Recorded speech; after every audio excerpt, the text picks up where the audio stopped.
reimagine, But it has also rethink, presented reinvent, us with redesign, an extraordinary revive, recreate, opportunity, reform, a chance to rebound. We reset talked about and manufactured accelerate Reset. efforts Yep. to improve the state of So basically, Schwab, during the COVID thing, writes a book called COVID-19, The Great Reset.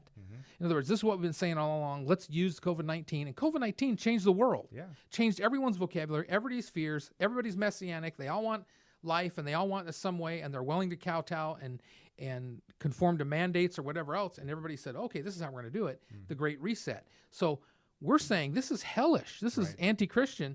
And the Royal Family Channel is coming out, and Prince and now King Charles is saying, boom, this is what we're about, the Great Reset. What are we standing up for?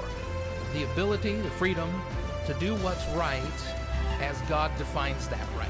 God's the ultimate author of liberty. We don't want government to stand between us and our freedom to do what is right. King Charles III, what is up with this guy, Tony? I don't understand. Everybody's talking about him now. Is he the Antichrist? Is he the best, the beast? Is he We're gonna be about a to good find king? out. We're about to find out. We don't know. I mean, I don't know what he doesn't even know what he's just been waiting around. Yeah, you know, a long time. How do you get to be king? You just do you go to college? Do you fill out an application? Your mom has to die. We know that. Your mom has to die. You have to come out of the right womb at the right time. Yeah. But here's the thing, you know, they all intermarry, and isn't that like dangerous? It's like Ovid Elsie Yeah, it's like in Michigan. in Michigan, right? It's like too many cow fumes or something going on there.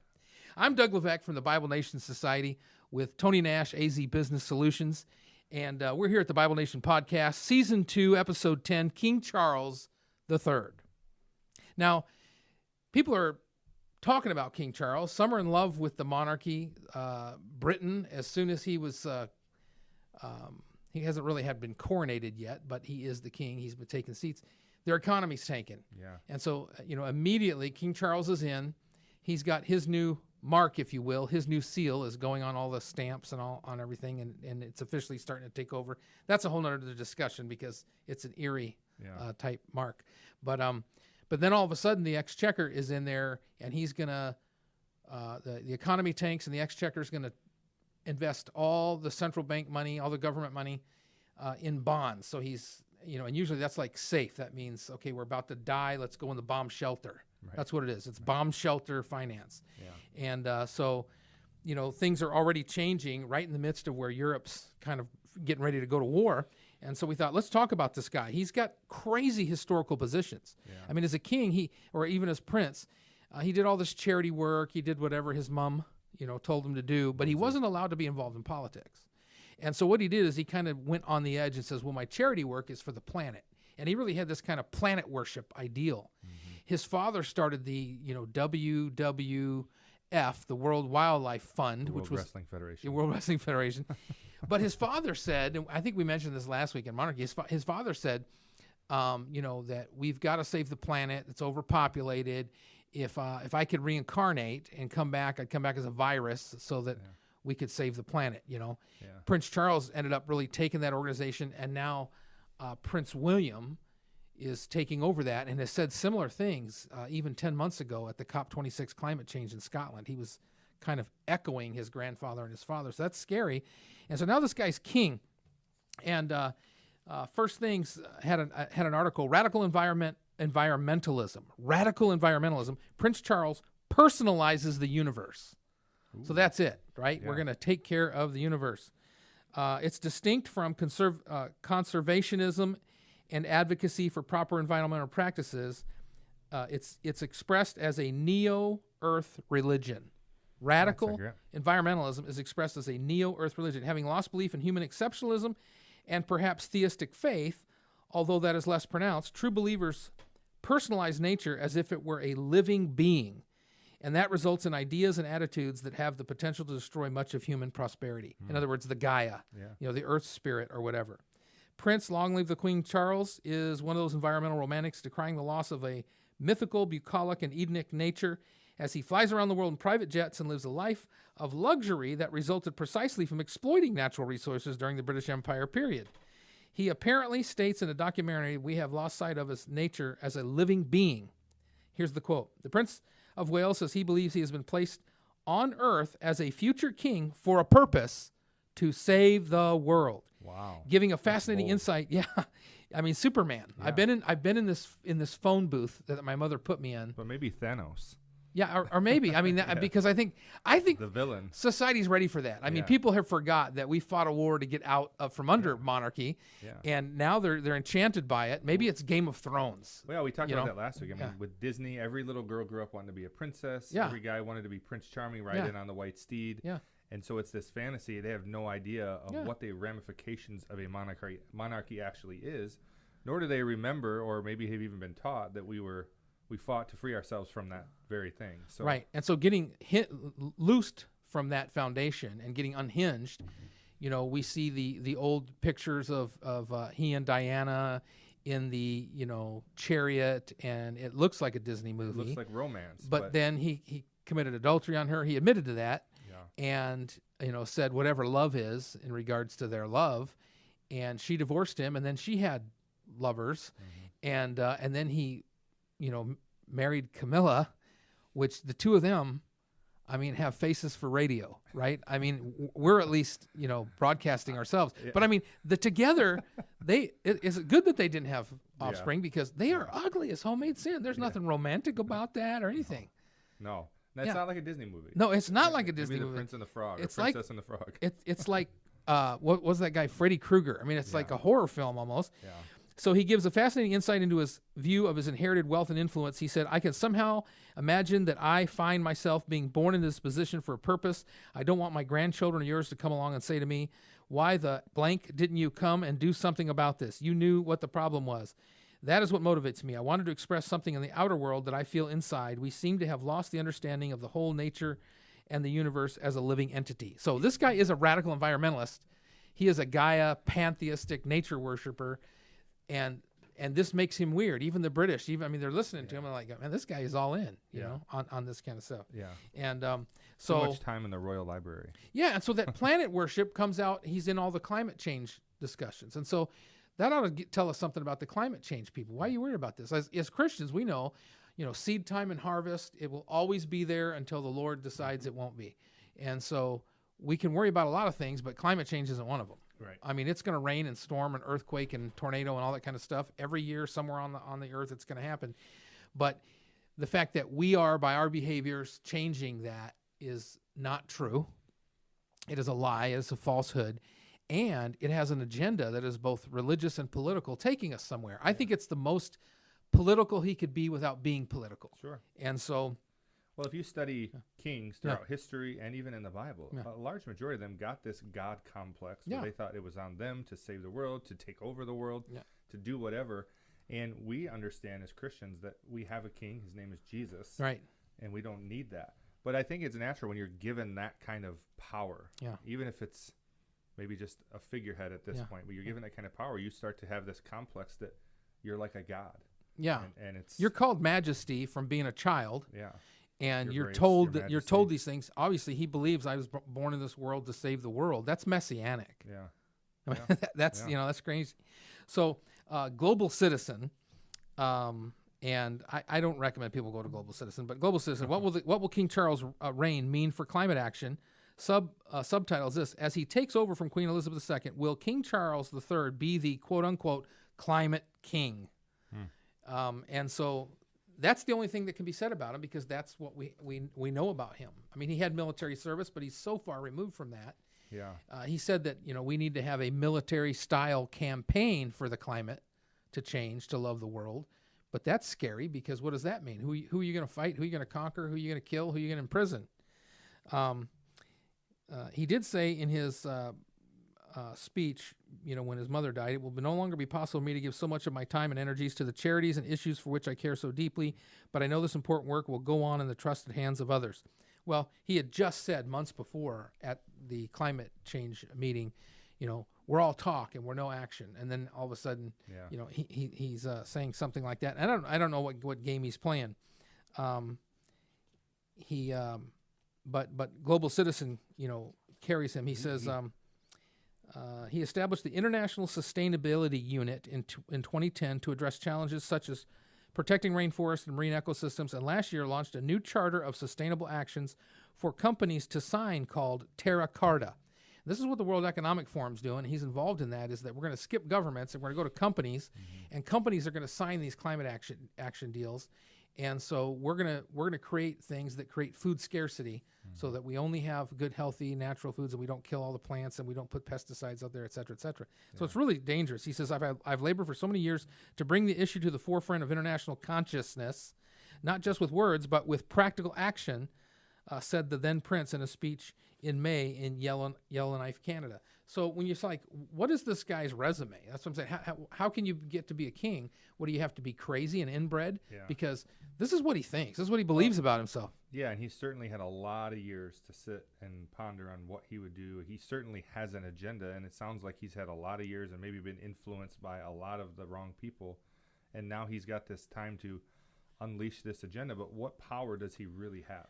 I mean, we talked about that in monarchy, in fact, with the British monarchy, because their parliament's not like Congress in that, they're not electing a body that's the power of the people sort of thing. They're parties that present people in the to the parliament, and then someone out of parliament becomes prime minister, and then there's this role of the king or queen to invite them, and so they can actually work down on either end of either party to put people who are going to be potential prime ministers, or they can just work the prime minister for their influence. And so it's actually given them many ways to not have to be a working monarch, and at the same time just put the right person in there. So the British monarchy does have the great capacity to manipulate the parliament and the direction of that. So it's a pretentious power. It's an influence, but that's real leadership, is influence. And so people should be worried when somebody like this with this kind of an agenda gets into this position. And that's why I think a lot of people see it like, oh, he's just the king. It's just a fun thing. But he really does have power, influence to make things happen that can truly affect the globe. So this agenda took him to Africa, right? He and his father and his son, the World Wildlife Federation, take him to places like that. So they're down in former Commonwealth places like Nigeria, right? And they're talking about population control, and they're saying Africa's overpopulated. Well, the Africans are like, excuse me? And they're already paranoid that, royal colonists were trying to get rid of the Africans. And so they've all made these statements, but they've all stood by them. And so, what does that mean, population control in Africa? And so more and more Africans are like saying, we don't need to, say what they're doing. And so like even in former British protectorates like Jamaica, they're saying, we want to distance ourselves from you. And they particularly know that didn't come from the Queen. Yeah. That came from Charles. And the thing is, you hear a lot about all of these things with some big players. Right. So you wonder who else is involved with this agenda? Who else has been talking about this and planning this? How deep does this thing go? Yeah. And so the World Economic Forum is Klaus Schwab, and I mean, he is a Bond villain for sure. He is the bald guy with the white cat, going and trying to figure out what's going on. But like His Royal Highness Prince Charles is keynote speaker, at these things, along with Bill Gates. Bill Gates introduced malaria inoculations in Africa that the Africans are saying are making everybody sterile. Right. So they're not killing people, but they're not allowing Africans to reproduce either. Right. And so this stuff, it all kind of ties together. And they believe that population control will save the planet. They believe that if they can control how many people live on the earth and make it sustainable, that we are actually doing a good thing. So when we say genocide, so we say, oh, Prince Charles III, the Antichrist or whatever, we don't know who the Antichrist is going to be, but the Antichrist spirit, the Antichrist system is in these people's persona, their personality, whatever. And, when you start talking about the beast and all this kind of stuff, what do? They destroy a fourth of the population. They destroy a third of the actual plants, whatever. So what they're talking is pure hypocrisy. Yeah, pure evil. It's evil. It's hypocrisy because it's a means to an end. And, especially a guy has no power. All of a sudden he hungers and thirsts for it, and now he's got it. He knows that his time is short because he's 70-plus years old. Well, and then you think, how would anybody ever go along with this? But now you have multiple generations of kids that have been brought up being taught that the environment is important. It's God. We have to worship it. We have to protect it. As I drink from my plastic bottle. Yeah, and so they're taught this idea that that we got to take care of this holy place that we've been put on. And so then when somebody says we're doing this thing to help the environment, people hear that buzzword. Oh yeah, we got to do that. And the Bible says, they will love the creature more than the creator. And they'll love the earth, and that's the thing that will be their God, the universe itself.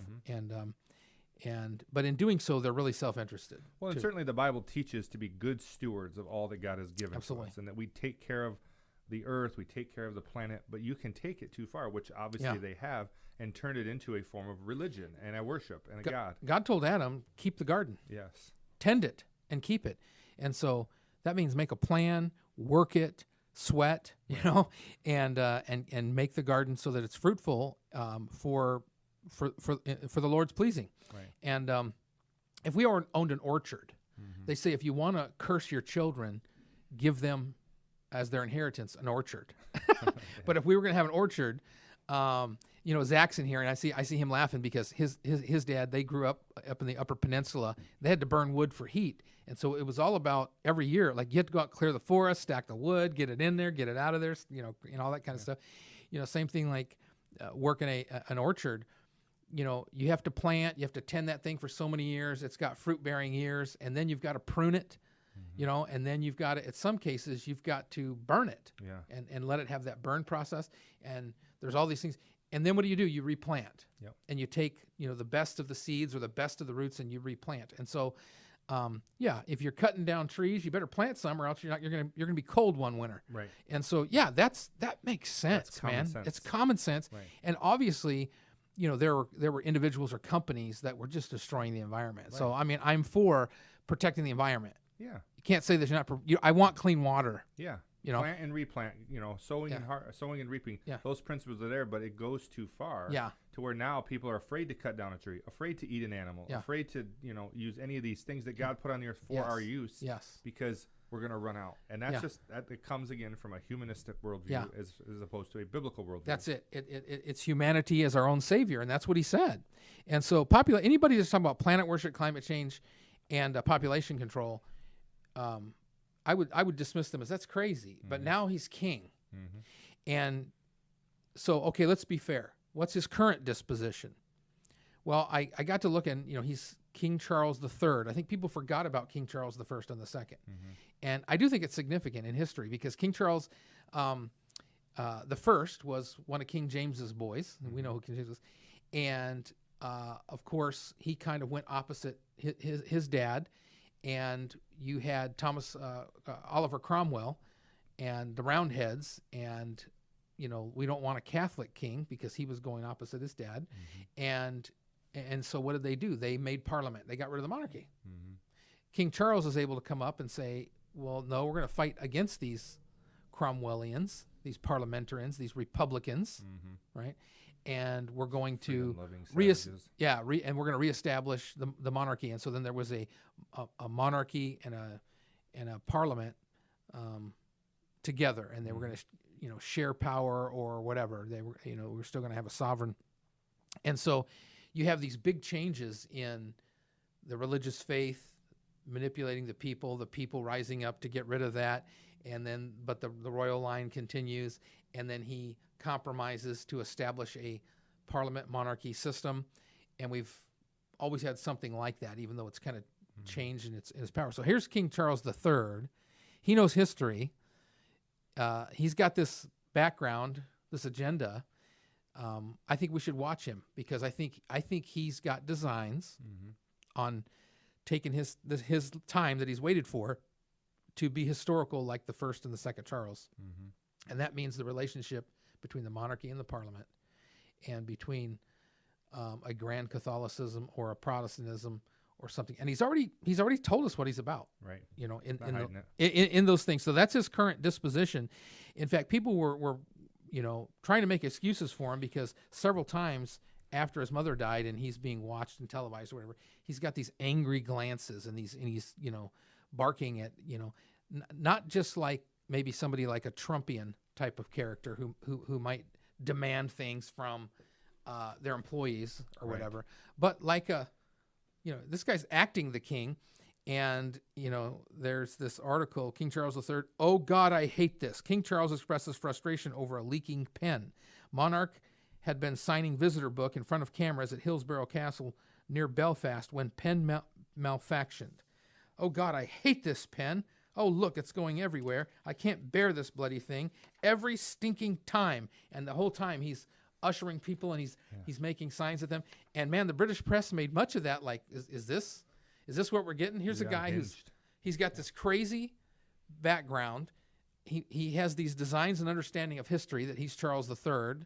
He's got this strange verbiage. He's got this fierce countenance. And that's what another thing the Bible says about Antichrist. He's got a fierce countenance, so speaking great many things.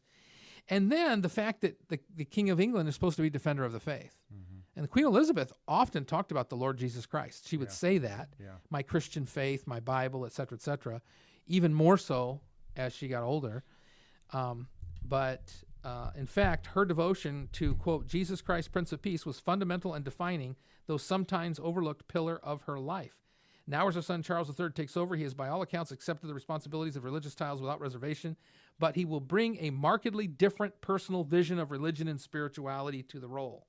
The Queen was very explicit about her Christian faith, but Charles is of a different nature, said Ian Bradley, Professor Emeritus of Cultural and Spiritual History at University of St. Andrews, who has written extensively about faith and the monarchy.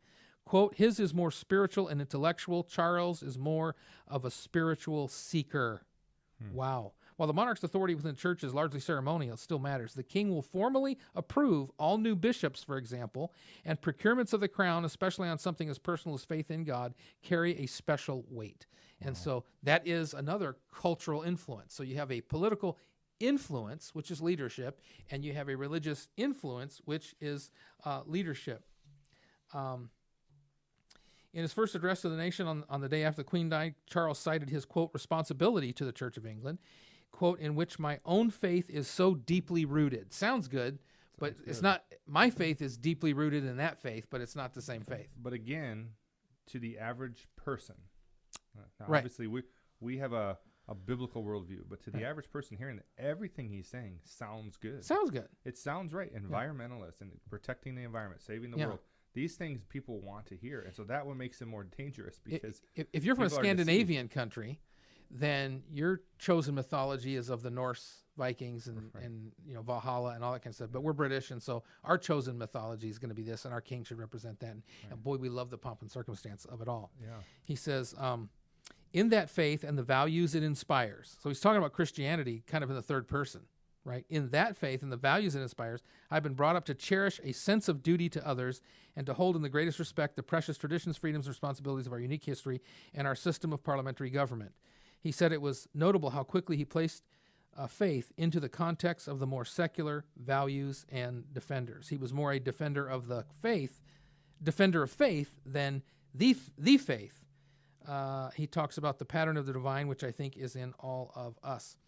So that title, Defender of the Faith, actually was given to Henry VIII by the Pope.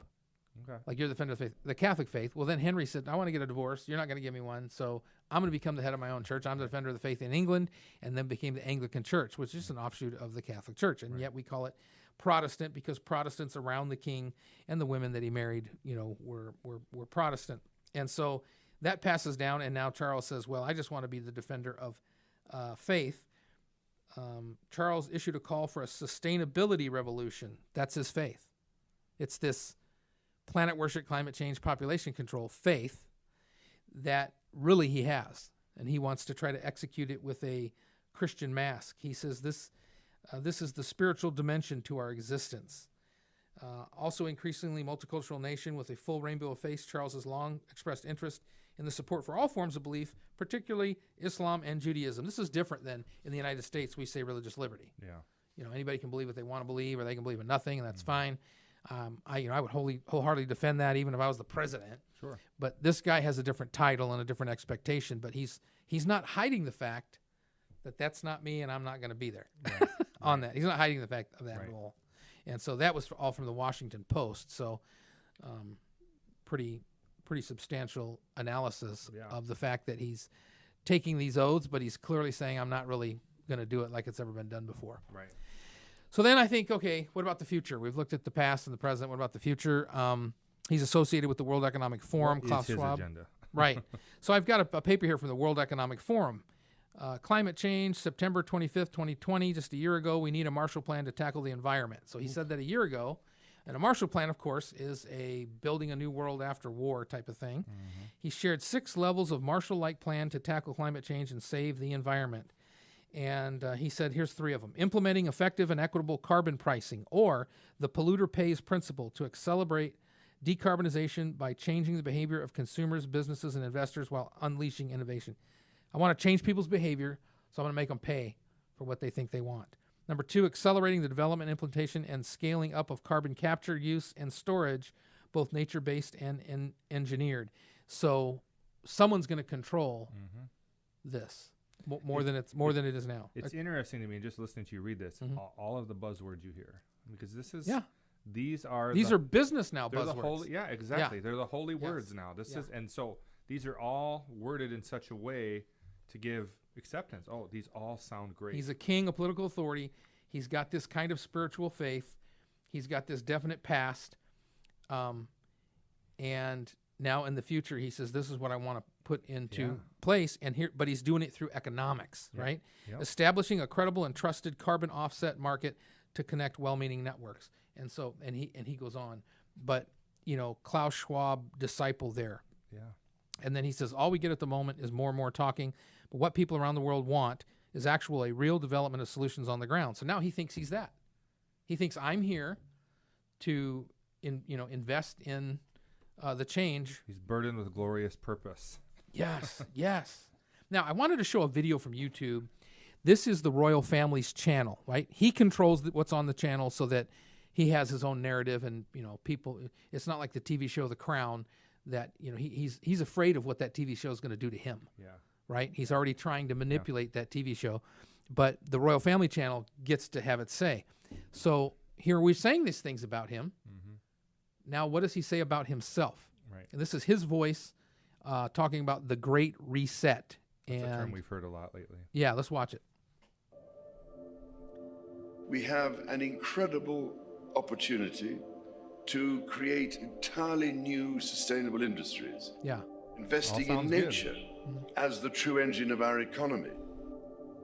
Nature is the engine of our economy. The current global crisis has disrupted every aspect of our lives. But it has also presented us with an extraordinary opportunity, a chance to reset and accelerate efforts to improve the state. So basically, Schwab, during the COVID thing, writes a book called COVID-19, The Great Reset. In other words, this is what we've been saying all along. Let's use COVID-19. And COVID-19 changed the world. Yeah. Changed everyone's vocabulary, everybody's fears, everybody's messianic. They all want life, and they all want it some way, and they're willing to kowtow and conform to mandates or whatever else. And everybody said, okay, this is how we're going to do it, the Great Reset. So we're saying this is hellish. This is anti-Christian. And the Royal Family Channel is coming out, and now King Charles is saying, boom, this is what we're about, the Great Reset. And the whole premise is based on the global crisis. Yeah. Which we had an earlier episode, we talked about the manufactured crisis. Right. Why would they put a crisis together to usher in such an agenda? Incredible. So this, here we see, this is what he's saying, reset. Of our world. Changing our current trajectory will require bold and imaginative action, together with determination and decisive leadership. In other words, in order to secure our future and to prosper, we need to evolve our economic model, putting people and planet at the heart of global value creation. If there is one critical you know what that is also global value creation from this crisis, idea of we need to put your nature social score at the heart of how we operate. We are on the verge of catalytic breakthroughs that will alter our view of what is possible and profitable within the framework of a sustainable future. Sustainable future. Something's got to be controlled. We need controlled. nothing short of a paradigm shift, one that inspires action at revolutionary levels and pace. It's not has nothing to do with Christianity. We simply cannot waste any more time.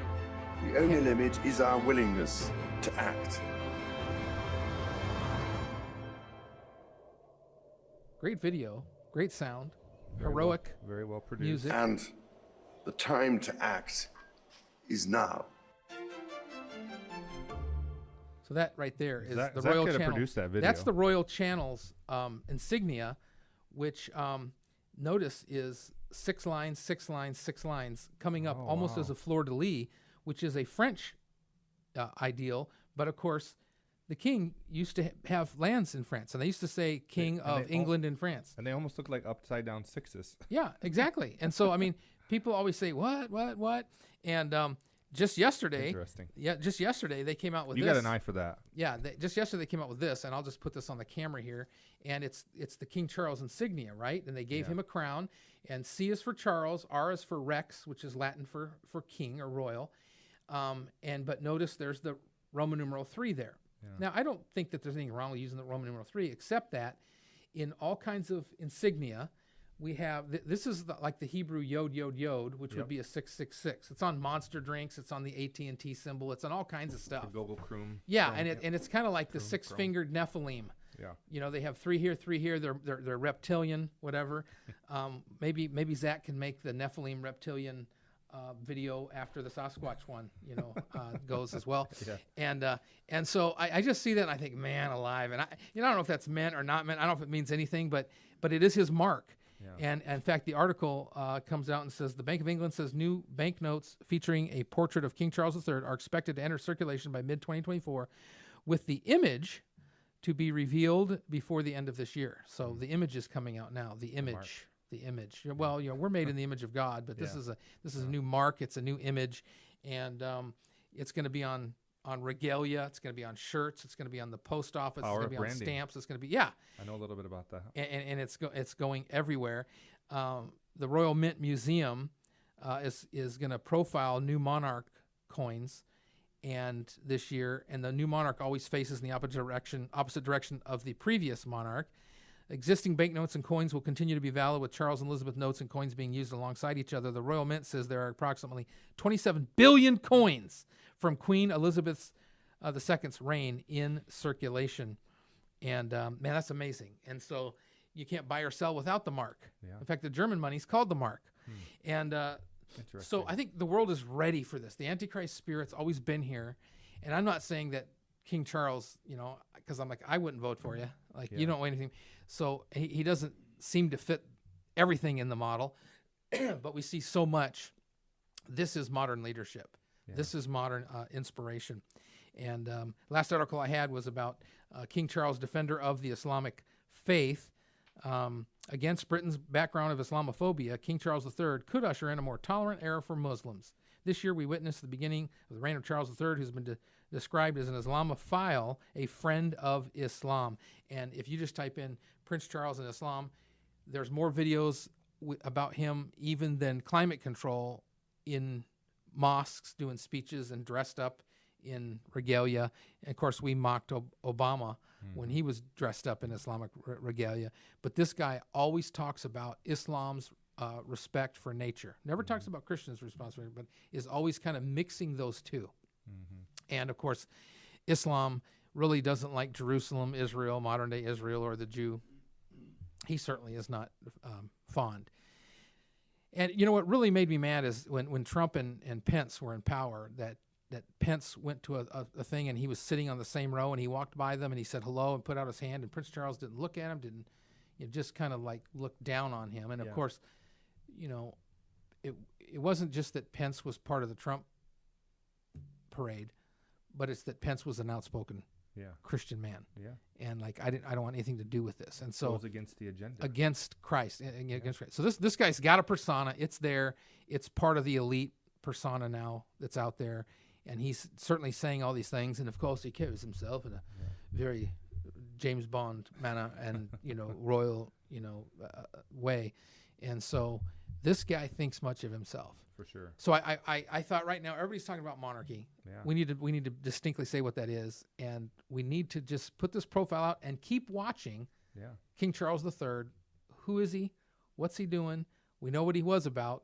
We know what he's publicizing himself as about. Hidden in plain sight, his agenda. We're going to see more and more of King Charles, and of course, pray for those in authority over you, the Bible says. And when I pray for my enemies, I pray for them to have the kind of blessing that I've had, so that they can see the goodness of God. So it's not like I'm against him, but his language isn't hardly even couched as anti-Christian. It's just so magnificently there. And I thought, well, at least we're about pointing this out and saying, let's keep watching him, hear what he has to say. Well, it's interesting. You hear a lot of people say, why are conservatives, particularly conservative Christians, why are they all a bunch of conspiracy theorists? Why do they read so much into everything? And I want you to address that. Yeah. But certainly having a biblical worldview, having read the Bible, having read and studied Revelation, you know what's going to come. Right. And so you see these things that perk your ears up and say, that doesn't seem right. That doesn't look right. And so we're kind of always on the watch. But why do you think it is that many Christians, many conservatives, even maybe not Christian people, many conservatives are so got their ears tuned into these types of things and are looking at this like this seems like there's more at play than just what we're seeing on the news? Well, and like holding him to a higher standard, because this guy knows what his mother said. He knows what defender of the faith meant. That meant the faith of the Church of England. He knows that the bishops come to him and the guys that run the universities come to him. He's going to be the one that says yea or nay to doctrine. I think the Church of England is going to become this green church with this kind of doctrine. Yeah. And it's going to be in churches, and his face is going to be there. And just like, Lutheran Germany turned all their state churches into Nazi symbolics with Hitler's picture in it, watch the Church of England now. All of a sudden, it's going to have Charles in there. It's going to turn green. It's going to have this new doctrine. And that's the precise thing that Americans were against in 1776. Right. And it's precisely the thing that Christians always have looked at as, an anti-Christian figure that they come and go, but will be there in the last day. So, and those who forget history are doomed to repeat it. Right? They're doomed to repeat it. So maybe that's the other thing, is we just remember what really happened. Yeah, and a conspiracy. And when we say a conspiracy theorist or conspiracy nut, as though he's out of his mind, doesn't know what he's talking about. He's lying. He's spreading misinformation and all these kinds of stuff. But so many times we've proven it right. So, it's not a conspiracy. At what point is it not a conspiracy? It's not a conspiracy if it's true. And I just read out of headlines people that are for King Charles. These people aren't against King Charles. This is all secular people. None of this is coming out of the Christian church, and we're just putting out there what's there. And, I don't think we're reading too much into the fact that the guy's not a Christian, doesn't want to be a Christian, doesn't want to be a defender of the faith or Protestant faith. Anti-Christian. He knows what all of that is, and he knows what the difference is, and he's trying to couch it in different language, but he's really not hiding it. Right. And he is saying we want to reset the paradigm. What's the paradigm? The Christian paradigm. Yeah. I mean, and so, it's not, so people can say conspiracy theory, and I'm not going to apologize for that, but I'm just saying, hey, do what you want with it. Let's put a question mark over the crown. Yeah. Put a question mark over the crown is all we're saying. You could probably find nice royal figures out there, but I think most of them have the same sort of quirky views of themselves. And we don't think that we're God or we're Messiah. We think Messiah makes us part of his family and gives us a future to rule and reign with him. I don't know it over, because everybody there is going to be ruling and reigning with him. So we're just all going to be treated like royalty. We're all just going to be taken care of. Right. We're going to be loved.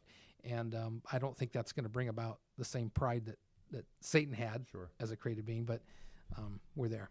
So we've talked about monarchy. We've talked about Prince Charles. Man, these are things to watch in the last days, because the verbiage is couched there. So remember, folks, that the best culture is a Bible culture. It's proven and it works, but people are trying to change it today. Yeah. BibleNation.org. Thanks for being here.